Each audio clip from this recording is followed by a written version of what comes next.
E aí, família, vamos lá?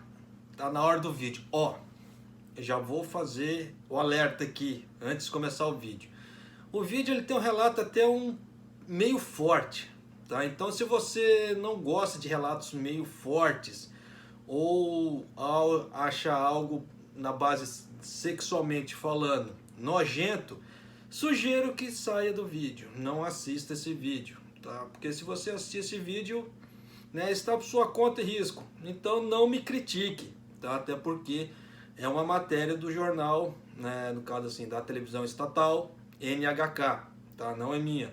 Mas como tem um relato assim de início meio forte, eu achei forte porque eu li, tá? Com relatos assim, eu preciso ler para ver se é viável ou não colocar no canal, mas também passar um pano e esconder a realidade do Japão é querer tapar o sol com a peneira, tá? E aqui eu não costumo fazer isso. Então, já peço para você, tá? Se você não gosta de certos conteúdos de teor sexual, assim, com relatos meio nojentos, melhor sair, tá? Melhor assistir algum outro vídeo, tá? Ou não assistir esse, tá? Isso aqui não é sensacionalismo, porque até eu achei, assim, a introdução da matéria meio que nojenta, tá? Mas cada caso é um caso, cada pessoa interpreta de uma forma, cada um leva a vida sexual que tem da melhor maneira possível, né? Dentro dos seus conformes, tá? Por isso que eu peço para não julgar, da mesma forma que eu procuro não julgar as pessoas, eu quero que as pessoas não julguem essa matéria, ou a mim, ou seja lá o que for, tá? Mas vamos lá. Estagiários estrangeiros no Japão enfrentam assédio e abuso sexual. O presidente da minha empresa me perguntou em japonês se eu engolia seu esperma. Tá? Por isso que eu já dei o aviso, porque a coisa assim, nesse início eu não achei muito legal. Tá? Não entendi o que ele quis dizer, mas quando cheguei em casa, procurei a palavra no dicionário, né? Me senti triste e humilhada. Foi aí que, segundo uma vietnamita de 30 anos, seu estágio no Japão começou a se desmoronar.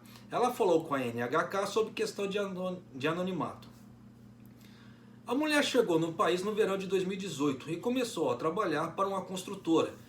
Disseram a ela que seu trabalho envolveria inspecionar produtos, mas em vez disso, ela foi designada para montar barras de aço em canteiros de obras. Mas isso não foi o pior. A maioria dos seus colegas eram homens e o assédio sexual começou quase imediatamente. Seus supervisores e até mesmo o presidente da empresa, né, começaram a tocá-la de forma inadequada e a forçá-la a assistir pornografia. Na primavera de 2019, cerca de 8 meses após o início do estágio, um funcionário do sexo masculino apalpou suas nádegas durante o serviço. Ela pegou um cano de ferro que estava próximo e jogou nele, né? Ela foi despedida naquele mesmo dia. Tentei explicar aos patrões por que eu joguei a barra, mas ninguém me deu ouvidos, disse ela. A empresa apresentou um relatório à organização que providenciou sua colocação, declarando que ela não segue as instruções de seus supervisores e repete comportamento problemático no local de trabalho. Com mais de 2 anos restantes em seu mandato como estagiária, porque ela estava bem recente ali, né? Não tinha terminado nem o primeiro ano do estágio, e pode 3, né? Ela foi suspensa do programa e disse-lhe para retornar ao Vietnã. O presidente da empresa disse à NHK que não acreditava que suas ações constituíssem assédio sexual. Posso ter dito coisas que poderiam ser consideradas obscenas, mas eram para ser piada, disse ele. Nunca recebi nenhuma reclamação, nem dela, nem de qualquer outro funcionário a respeito de assédio sexual. Acredito que ela inventou uma história que lhe fosse conveniente. Sim, até porque se alguém reclama é comigo, né? Então já sabe como é que é, principalmente com o presidente da empresa. Kakehashi é um grupo de apoio a estrangeiros que vivem no Japão. A porta-voz Koshida Maiko disse que mais de 100 estagiários técnicos a procuraram em busca de conselhos desde 2015. Cerca de 10% das ligações são sobre violência sexual e assédio. Koshida disse acreditar que esse número é apenas a ponta do iceberg. Isso, com certeza, tá? Aqueles que se apresentam e procuram ajuda são os sortudos, diz ela. A maioria dos estagiários não consegue reconhecer que está sendo submetido à violência sexual. Em vez disso, eles se culpam. Koshida pediu à Organização de Treinamento de Estagiários Técnicos, que a sigla é OTIT, para conduzir uma investigação sobre violência sexual contra estagiários estrangeiros.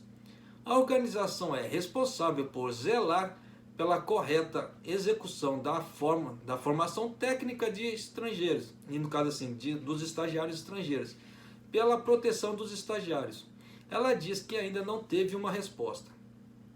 A OTIT responderá às nossas solicitações de consultoria sobre as descrições de cargos e salários, mas ignora as nossas solicitações relacionadas à violência sexual contra os estagiários, disse Koshida. Tsunai Naoko, jornalista que relata questões envolvendo estagiários técnicos, diz que a violência sexual dessa natureza é quase um problema intratável devido à estrutura de poder em comum dos programas. Muitos estagiários moram em dormitórios fornecidos por suas empresas, isso é fato. Tanto que eu já morei também. Tá. O que faz com que suas acomodações também estejam sob o controle de seus empregadores. Isso é o que acontece com muitas empreiteiras no Japão. Tanto que quando a pessoa toma corte no famoso kubi ou perde as contas, ela tem que desocupar o apato da empreiteira, no apartamento da empreiteira. Então já viu, né? A proximidade do trabalho e do alojamento aumenta o risco de serem sujeitos à violência sexual, mesmo fora do trabalho. Além disso, estagiários podem facilmente perder não apenas seus empregos, mas também sua habitação, se apresentarem queixas e ofenderem seus empregadores. Perder o emprego pode significar perder o status de residência. Portanto, é extremamente difícil de lidar. Até porque também, um caso que aconteceu, só que não na parte sexual, tá? Havia 2 estagiários estrangeiros morando num pé da montanha. Naquela tempestade forte que deu em Kumamoto o ano passado. Não lembro, foi ano passado ou ano retrasado. Que a montanha cedeu, né? E soterrou o galpão e o alojamento que eles estavam ali, que era no pé da montanha, que o alojamento era em cima da fábrica e a fábrica que eles trabalhavam era embaixo. Então soterrou, morreram os 2 aqui no Japão. Então já deu para você terem uma ideia que a coisa realmente é da forma que está sendo descrita na matéria e acontece muito, tá? Infelizmente. A mulher retornou ao Vietnã em outubro de 2019. Ela agora trabalha para uma empresa em sua cidade natal, ganhando cerca de $220 por mês, menos da metade do que ganhava como estagiária no Japão. Ela ainda tem quase $5.500 restantes de dívidas que fez para se estabelecer no Japão. Eu queria continuar trabalhando no Japão. Eu acho que seria se não tivesse sofrido abuso sexual, teria conseguido, né? Diz ela. Mas eu era estrangeira e mulher. E essa é uma posição precária da qual as pessoas se aproveitam, tá? Infelizmente. Por isso que eu faço questão de trazer esse tipo de matéria, né? Para poder mostrar, né, um pouco da realidade do Japão, né? A mulherada aqui passa por muita coisa aqui no Japão. Então nada mais justo trazer esse tipo de coisa e não ficar passando pano, tá? Até porque a realidade no Japão, aqui dos homens japoneses, entre aspas, tá? Dos mais antigos, é muito machista, né? A gente tem que reconhecer, dar a mão à palmatória, não adianta querer tapar o sol com a peneira. Acontece, é da cultura do japonês isso aqui. E para quem achar, né, que eu fiz um grande sensacionalismo no começo da matéria, na chamada da matéria, falando que é uma matéria nojenta, tá? Até porque tem descrições da parte, assim, né, da piadinha que o homem diz, a piadinha da parte do esperma. E isso não é uma coisa legal de ficar se colocando em vídeo, tá? Até porque, né, muitas pessoas podem não gostar. Então por isso que eu já faço o alerta para a pessoa sair, tá? Então peço que não me julguem nesse inteirinho. Mas de qualquer maneira, já dá para você ter ideia, né, que estagiários aqui no Japão não têm vida fácil. Tá, infelizmente, os outros relatos, para quem acompanha o canal há mais tempo, já deve ter sacado isso, porque eu gravo de tempos em tempos sem matérias falando sobre os estagiários estrangeiros aqui no Japão, e todas as matérias estão dizendo que os caras não têm vida fácil. Tá, muito pelo contrário, a vida dos caras, assim, desculpa falar, é uma merda. Mas vai fazer o que, né? Se quer vir para cá, por isso que eu sempre falei, quando você vem para o Japão para trabalhar, você tem que pagar um certo preço, tá? Seja o preço familiar, psicológico, sentimental. E se a pessoa não tiver disposta a pagar esse preço, ela não aguenta a carga. Nessa brincadeira toda, e aí?